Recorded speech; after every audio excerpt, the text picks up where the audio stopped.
ጤና ይስጥልኝ እንደምን ዋላችሁ እንደምን አምሽታችኋል የተከበራችሁ ተመልካቾቻችን። ሞስኮ ዛሬም በሌላም የቦምብ ፍንዳታ ስትናወጥ ሐማስ የውጭ ኃይል በጋዛ እንዳይሰማራም አስጠንቅቋል። በዝርዝር እንመለከተዋለን። ዜሌንስኪ የመጨረሻ ያሉትን የሀገራቸውን የሰላም ዕቅድ ይፋ ሲያደርጉ የሩሲያን ምላሽ በጉጉት እየጠበቁ ነው። ዛሬ የዓለምን ትኩረት ከሳቡ ጉዳዮች መካከል ለሥራ ጉዳይ ቱርክ ደርሰው ሲመለሱ ሕይወታቸው ያለፈው የጦር ኃይሎች አዛዥ አሟሟት ይገኝበታል። ከኢራን የተሰማም አስደንጋጭ ጉዳይ አለ። በላይ በቀለ ነኝ። አብራችሁን ቆዩ።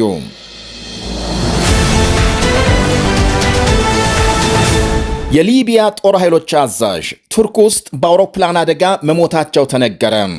አዛዡ ጀነራል መሐመድ አሊ አህመድ አልሃዳድ ከሌሎች 4 ወታደራዊ ባለስልጣናት ጋር በቱርክ ያደረጉትን የሥራ ጉብኝት አጠናቀው ሲመለሱ ነው አደጋው የገጠማቸው።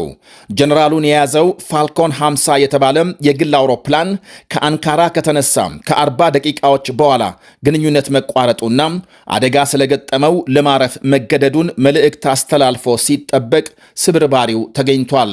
የቱርክ ባለስልጣናት የአደጋው መንስኤ እየተጣራ መሆኑን ገልጸዋል። ዓለም አቀፍ ዕውቅና ያለው የሊቢያ መንግሥት ጠቅላይ ሚኒስትር አብዱል ሐሚድ ሊቢያም ታላላቅ ልጆቿን አጣች ሲሉ ሐዘናቸውን ገልጸዋል። ጀነራሉ በቱርክና ሊቢያ መካከል የጸጥታና ወታደራዊ ትብብር ለማጠናከር የሚያስችል ንግግር ማካሄዳቸውን የአንካራ ባለስልጣናት አክለዋል። ከጀነራሉና ከ4 ባለስልጣኖቻቸው ሌላ 3 የአውሮፕላኑ ሰራተኞችም መሞታቸው ታውቋል።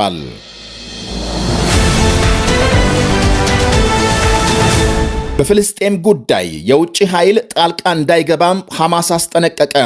የሐማስ ንቅናቄ ዛሬ ባወጣው መግለጫም የጋዛ ተኩስ አቁም በእስራኤል መጣሱን በመግለጽ ትጥቅ እንደማይፈታ አስታውቋል።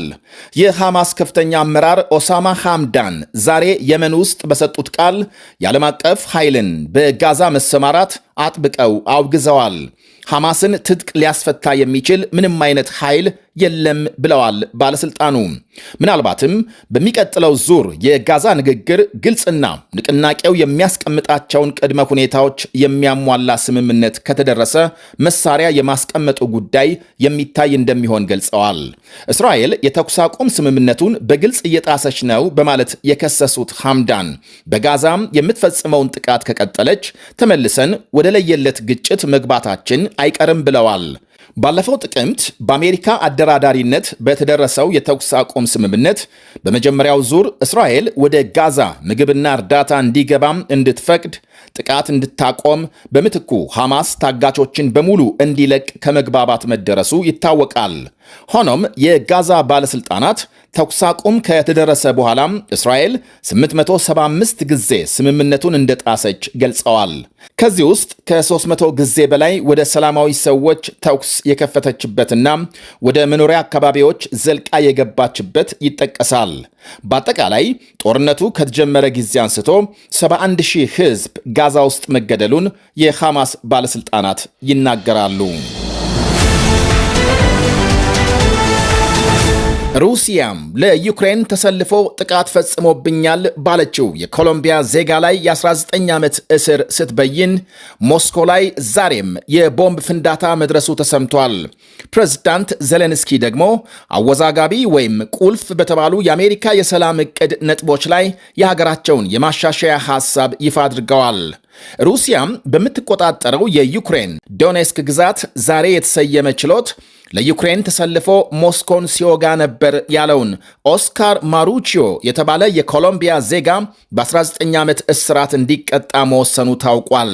ሰውየው ለዩክሬን ተሰልፎ ለመጫወት በግንቦት 2024 ፈርሞ በዩክሬን ጦር ኃይል ከተቀላቀለ ከዓመት በኋላ በቅርቡ በሩሲያ መማረኩ ይነገራል። ኦስካር የመጀመሪያው አይደለም። ሩሲያም ከዚያው ከምስራቃዊ ዩክሬን በርካታ የውጭ ዜጎችን እየማረከች በቅጥረኛ ነፍሰ ገዳይ ወንጀል እየቀጣች ነው ይላሉ የተለያዩ መረጃዎች። የጦር እስረኞችን አያያዝ በተመለከተ የወጣውን የጄኔቫን ደንብ በመጣስ ባለፈው ሳምንትም በተመሳሳይ ለዩክሬን ተሰልፎ ተዋግቷል ያለችውን የብሪታንያ ዜጋ በ13 ዓመት እስር መቅጣቷ ተመልክቷል። በእርግጥ ራሷም ሩሲያን ብትሆን የውጭ ዜጎችን በገንዘብ እየመለመለች እንደምታሰልፍ በተደጋጋሚ ሲነገር ቆይቷል። ያለፉትን 3 ዓመታት ለምሳሌ 20 ሺህ የሚደርሱ የኩባ ዜጎች መልምላ በጦርነቱ ማሰለፏን ዘገቦች ያመለክታሉ። 1000 የሚጠጉት መገደላቸውን። ዩክሬን በበኩሏም ለሩሲያ ተሰልፈው ሲዋጉ የነበሩ ከ500 በላይ የ37 ሀገራት ዜጎች መያዟን በቅርቡ ማስታወቋ ይታወሳል። ሰሜን ኮሪያ በሺዎች የሚቆጠሩ ወታደሮች ለሩሲያ መላኳም በይፋ የሚታወቅ ሲሆን ከአፍሪካ ሳይቀር በገፍ እየተወሰዱ በጦርነቱ የሚማገዱ መኖራቸውን በተደጋጋሚ ሰምተናል። የኬንያ ፕሬዝዳንት ዊልያም ሩቶ ለምሳሌ በሕገወጥ መንገድ ተመልምለው በዩክሬን ጦርነት እንዲሰማሩ የሚደረጉ የኬንያ ወጣቶች ጉዳይ እንዳሳሰባቸው ባለፈው ወር መግለጻቸው ይታወሳል። የደቡብ አፍሪካ መንግስትም ሩሲያ ከምትቆጣጠረው ዶንባስ ግዛት የድረሱልን ጥሪ ያሰሙ 17 የሀገሩ ዜጎች እንዴት በዩክሬን ጦርነት ሊገኙ እንደቻሉ እያጣራ መሆኑን በቅርቡ ይፋ አድርጓል። ይህ ብቻ አይደለም። የህንድ ውጭ ጉዳይ ሚኒስቴርም 44 ዜጎቹ ለሩሲያ ወግነው እየተዋጉ መሆናቸውን በመግለጽ የሞስኮ መንግስት በምን ሁኔታ ሊመለምላቸው እንደቻለ ግልጽ ማብራሪያ መጠየቁን አመልክቷል። ይህ በእንዲህ እንዳለ በሩሲያ ዋና ከተማ ሞስኮ ዛሬም የቦምብ ፍንዳታ ደርሶ 3 ሰዎች መገደላቸው ተነግሯል። ከተገደሉት መካከል 2ቱ ፖሊሶች ናቸው ተብሏል። የዛሬው ፍንዳታም ከትላንት በስቲያ በተመሳሳይ የቦምብ ጥቃት የሩሲያ ከፍተኛ ጄኔራል የተገደሉበት ስፍራ አጠገብ መድረሱ ሲነገር ቦምቡን ያፈነዳውን ግለሰብ ፖሊሶች በጥርጣሬ ተከታትለው ሊይዙት ሲሞክሩ መፈንዳቱን መረጃዎች ያሳያሉ። 2ቱ ፖሊሶችና በአቅራቢያ ቆሞ ወሬ ሲያይ የነበረ ሌላ ግለሰብ መገደላቸውን የሞስኮ ባለስልጣናት አስታውቀዋል። የአይን ምስክሮች ሰኞ ዕለት እንደነበረው አይነት ዛሬም ከፍተኛ የፍንዳታ ድምፅ መስማታቸውን ገልጸዋል። በሌላ ዜና ፕሬዝዳንት ዜሌንስኪ ዩክሬን ለቃ በምትወጣበት ምስራቅ ክፍል ነፃ ወታደራዊ ቀጠና እንዲፈጠር የሚያደርግ የሰላም ሐሳብ ማቅረባቸው ተመልክቷል። በዚሁ የዩክሬን የማሻሻያ ሐሳብ ላይ ከአሜሪካ ጋር በሳምንቱ መጨረሻ በፍሎሪዳ በተካሄደ ንግግር ስምምነት መድረሳቸውንና የሚጠበቀው የሩሲያ መልስ እንደሆነም አብራርተዋል። የተሻሻለው የሰላም ዕቅድ ጦርነቱን ለማስቆም ዋነኛ ንድፈ ሐሳብ ነው ብለዋል ፕሬዝዳንቱ። በሰላም ዕቅዱ ዩክሬን ከአሜሪካም ከኔቶና ከአውሮፓ የደህንነት ዋስትና የምታገኝ ሲሆን ሩሲያም ዳግም ወረራ ብትፈጽም የተቀናጀ ወታደራዊ ምላሽ ይሰጣሉ። ምስራቅ ዶንባስ ነፃ የኢኮኖሚ ዞን እንዲሆን አማራጭ መቀመጡንና የአሜሪካ ተደራዳሪዎች የተሻለ ዕድል እስካሁን አለማግኘታቸውን ጠቅሰዋል። ነፃ ወታደራዊ ወይም ነፃ የኢኮኖሚ ቀጠና መፍጠር የግድ መሆኑን ሩሲያም በሐሳቡ ተስማማለች ተብሎ አይጠበቅም።